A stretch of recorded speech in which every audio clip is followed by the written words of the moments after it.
President Clinton's stroll through the White House with a band of children this past week and his proposal to spend $21 billion a year on daycare brought the status of preschoolers to the attention of lawmakers. And they're not the only adults thinking about our young ones. Teachers in several American school districts are looking over a radically different way to foster early learning, a new way to teach that comes from the old world. Impact was along with one teacher as she got a first-hand look at the Reggio approach. Reggio Emilia, a small city in Italy's prosperous north, to learn how public preschools here manage to produce this. An amusement park for birds with Ferris wheels, fountains, a pond. All designed by very young children, 3, 4, and 5 years old. And these are not standout students, not prodigies, not gifted, no smarter than their counterparts in New York or Tulsa or Seattle. But it's easy to see that something is very different here.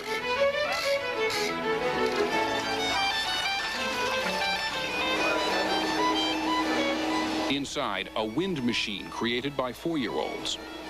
Their visions plastered and painted into frescoes. Their city in 3 dimensions, sprawling across tables.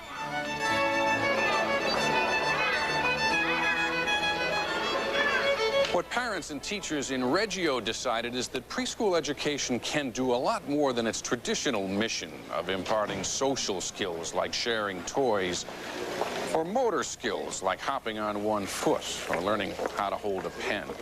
Here, they focus on cognitive development because teachers believe that children, right from their earliest years onward, are trying to develop explanations for the world around them. The Reggio approach is confirmed by the latest neuroscience, which says a baby's brain is primed for work. Way before school begins, a child's brain is laying down patterns for learning and emotion. It is sensory experience, say neuroscientists, that builds these patterns. Drawing, sculpting, painting wire the brain for life. What Reggio teaches us is that even if we knew everything in the world about the brain and about the mind, we couldn't really tell what children could do. And what we learned from Reggio is that children who are 4 or 5, 6 years of age can follow an interesting idea, an interesting object, an interesting experience for weeks or months, bring fresh insight into it, bring imagination to it, create projects, reflect on them, be proud of them, and go on to something else. That means very young children are considered capable of solving very complex problems. It's up there! Up there? The picture is up there. Can you tell me about this piece right here? What goes on is written down and photographed There you go. by one of the teachers for a record that will go up on the wall. A document that shows children their ideas are valued and which showcases their work for any student or visitor to see. And in the heart of it all, physically and philosophically, the art studio. Can me and Sheila have all the clay right here? Sure, you can use as much as you want. The Reggio approach gives children more time with the art teacher and more materials to work with than most schools. More ways for children to express themselves. I'm fixing this Batman house.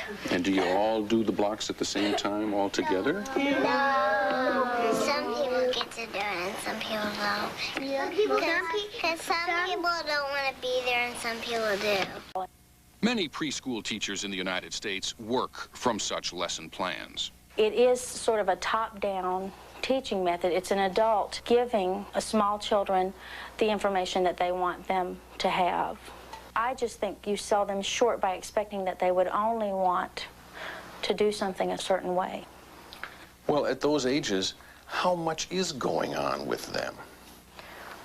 Just about more than anybody can handle. That, you know, the possibilities are endless. Reggio doesn't give children answers. It teaches them how to find the answers themselves. What we are trying to do here together is to bring up from the child what the child has inside. Will you help me make Cody? This is her doghouse. They have so many years to be in school. This is just the beginning. Why is this so important? We have to start from the beginning if we want to build something different. I think that it's a mistake to take any school approach anywhere and assume that kind of like a flower, you can take it from one soil and put it into another one. That never works. This doesn't mean at all that Americans can't learn a tremendous amount from it, but we have to reinvent it. We can't just transplant it. We have to figure out what are the aspects which are most important to us and what kind of a soil do we need here to make those aspects thrive. Something to consider as the nation's pupils settle in for the spring semester.